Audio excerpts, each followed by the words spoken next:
Hugo González afronta la temporada 23-24 tras un verano espectacular con la plata y mejor quinteto en el Eurobásquet de su edad y con toda la sensación de ser un jugador con futuro y también presente en nuestro baloncesto. ¿Pero qué planes tiene el Real Madrid para él? ¿Tiene hueco en el equipo de la 23-24? Vamos a analizarlo.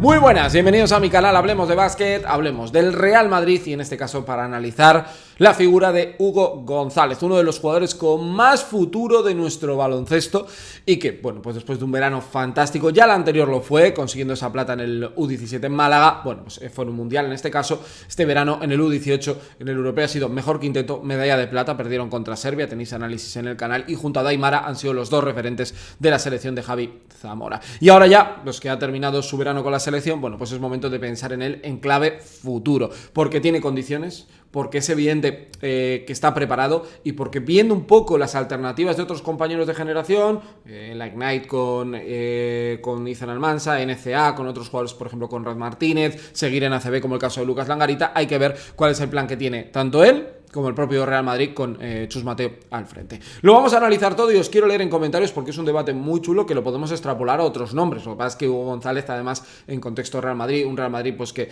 este año puede tener a Egor Demin, que ha tenido, por ejemplo, a gente como Luka Doncic, a Usman Garuba, bueno, pues tiene muchos precedentes de gente que en la cantera, bueno, pues ha acabado haciéndose un hueco en el primer equipo y estos dos últimos que he comentado, pues en la NBA. Así que aquí abajo a comentar y a suscribirte también, porque ya ves que cada día somos más en esta comunidad y lo pasamos en grande hablando de baloncesto. Bueno, un jugador de 2 metros, un jugador que yo creo que todo el mundo tiene mucho hype de hablar de él, ¿no? Porque está muy preparado, tanto con el Real Madrid en categorías de formación lo ha demostrado. Yo creo que su proceso evolutivo, el conjunto blanco lo ha llevado de maravilla, como con la mayoría, ¿no? De gente en la cantera que trabaja, pero ahora es cierto que llega el momento de esa realidad, ¿no? De dar el paso. El año pasado el Real Madrid, por ejemplo, mandó Urban Klapsar a Murcia, Sedi Garuba no continuó, bueno, pues ha habido muchos. Jan Bid este año, por ejemplo, se marcha a Estados Unidos, bueno, pues hay diferentes opciones y en este caso pues parece que con la de Hugo González es un jugador que cuenta para el futuro. Pero hoy vamos a hablar del presente, de qué debe hacer el Real Madrid este año con él. La primera gran pregunta, ¿está preparado? ¿Está preparado? Es una frase que, bueno, pues nosotros con los colegas podemos decir si está preparado. Yo le veo preparado. Bueno, la realidad es que hay que ver si él ha mostrado buen rendimiento cada vez que ha estado con el Real Madrid. Ya ha debutado con el primer equipo del conjunto blanco,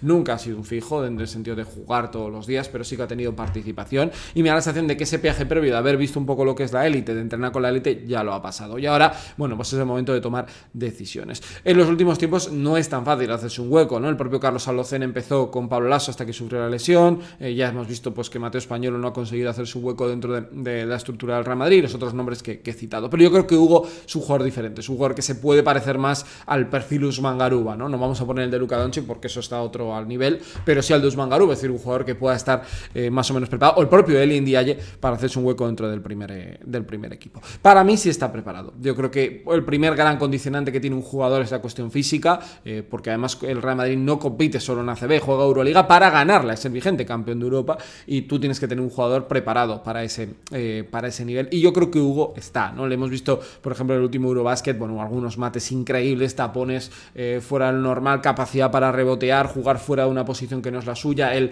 en la élite yo creo va a jugar de 3 o de 2 para medir 2 metros, pero es que le hemos visto jugar incluso de 4 en muchos contextos en el Real Madrid en categorías inferiores o con la selección y yo creo que en ese sentido, bueno, pues es un jugador que tiene ese paso hecho, ¿no? Que seguramente es el más difícil y el que marca una gran diferencia entre los que pueden llegar a ser profesionales top y el que, bueno, pues de momento en ese proceso madurativo va un poquito más lejos. Y luego a nivel de talento para mí es incuestionable. Ha sido líder en equipos donde ha necesitado ser primera opción, ha sido un jugador más secundario, por ejemplo en el U17 con Almansa, aquel año con Langarita también y con Daimara. Este año ha tenido un papel muy predominante dentro de la selección y de la final es el que mejores números hace también, aunque acaben perdiendo. Bueno, en definitiva, yo creo que los inputs nos dicen que está preparado.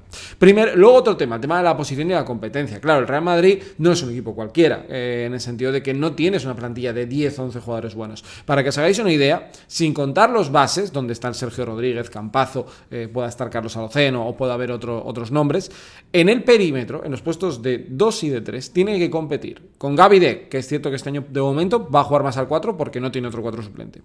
Sana Musa, el 2 titular, claro. Fabián Coser, un 2 que siempre aparece en los grandes momentos.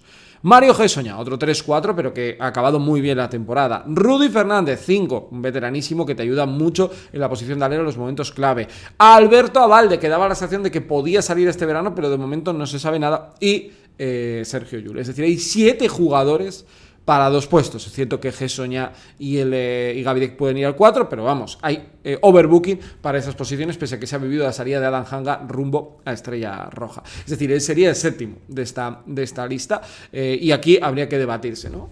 Viendo todos los partidos que juega el Real Madrid, que como unimos son los 34 de la Liga CB, mínimo 1 de Copa del Rey, 34 partidos de Euroliga, mínimo, es decir, que estamos ya casi en 70 partidos. Es raro que no entre en play-in, que no entre en top 8, sinceramente, la verdad, viendo además la plantilla del que es vigente campeón de Europa. Es decir, se va a más de 75 partidos por temporada, contando los playoffs de la CB, donde también, pues casi seguro siempre, que seguro no, siempre está el conjunto blanco, como le pasa al Barça. ¿Hay minutos para repartir? Esa es la gran pregunta, ¿no? Y eso es un poco el valor que debe tener un entrenador al tomar esta decisión. Y aquí yo creo que se abre el gran escenario, que para mí, un compañero de su generación como es Michael Caicedo, le ha abierto un poco esta realidad. Michael Caicedo, por ejemplo, pues salió cedido en el pasado mes de febrero, creo que fue, a Granada, y tanto Pablo Pin, que estuvo aquí en el canal, lo habló, como creo que Michael Caicedo han salido muy satisfechos de esta cesión. ¿Por qué? Porque Caicedo ya había jugado en la élite, había estado entrenando con el Barça, había estado compitiendo con los mejores de Europa, pero no había tenido continuidad. ¿Y qué le pasó? Que fue a Granada a ser muy importante en un proyecto que le necesitaba, que buscaba la permanencia y que además acabó consiguiendo el objetivo de obtener esta situación. Y yo creo que es algo que el Real Madrid no hace habitualmente, porque la realidad es que el Real Madrid no suele ceder a sus grandes estrellas. Seguramente alguno me dirá, Mirotic lo cedió a Palencia, es cierto, pero yo no sé si es el mismo caso, no lo tengo tan claro, ya han pasado más de 10 años de aquello, con lo cual también es difícil de poder valorar, pero creo que es un escenario que el Real Madrid en este sentido no debería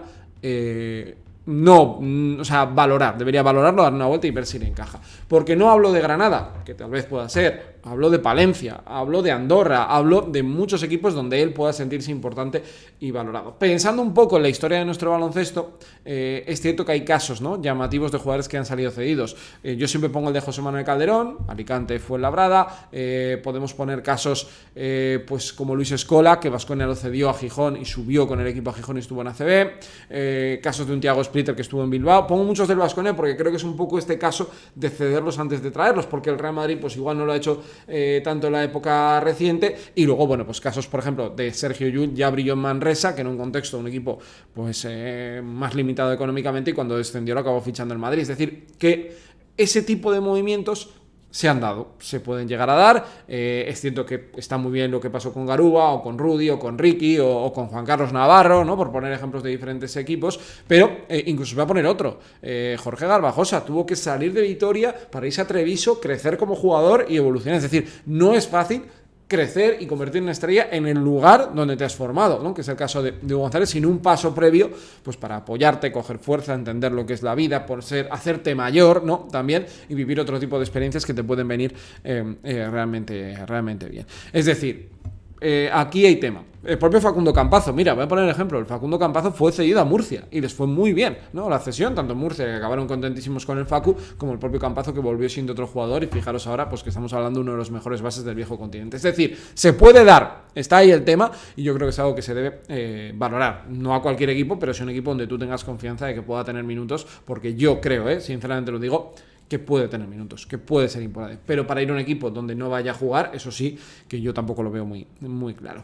Opinión personal. Creo que Real Madrid tiene 2 vías, y quiero que lo comentemos aquí. 1, darle minutos en ACB, muchos partidos que juega en casa, donde yo creo que puede tener un protagonismo de 10, 12, 13, 15 minutos por partido, porque creo que Real Madrid se puede permitir el lujo de tener como una segunda unidad más priorizada para partidos determinados en ACB, o optar por una cesión. Yo creo que son los 2 caminos. ¿Por qué? Porque además en este paradigma actual en el que estamos hablando, ¿no?, del futuro del baloncesto, ¿qué va a pasar? Hay veces que se te escapan las estrellas, se te pueden ir.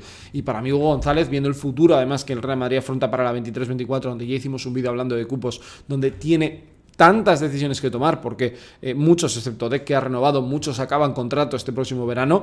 Bueno, yo creo que Hugo González es uno de los jugadores que debería ser el heredero natural, ¿no? De un Rudy, de un Jul, dentro de esa estructura del Real Madrid de cara al futuro. Veremos qué sucede, pero yo creo que era un tema que había que plantear, porque de todos da la sensación de ser uno de los más preparados para la élite en la Liga CB, que esto es al final también muy, muy importante. Veremos qué pasa, lo iremos comentando, lo iremos analizando y bueno, pues iremos viendo qué sucede con él o con, por ejemplo, Langarita en Zaragoza, Jordi Rodríguez también en La Peña, Sergio de la Rea, Lucas Marí en Valencia. Bueno, hay muchos casos, pero estaremos muy pendientes también de la situación del jugador del Real Madrid.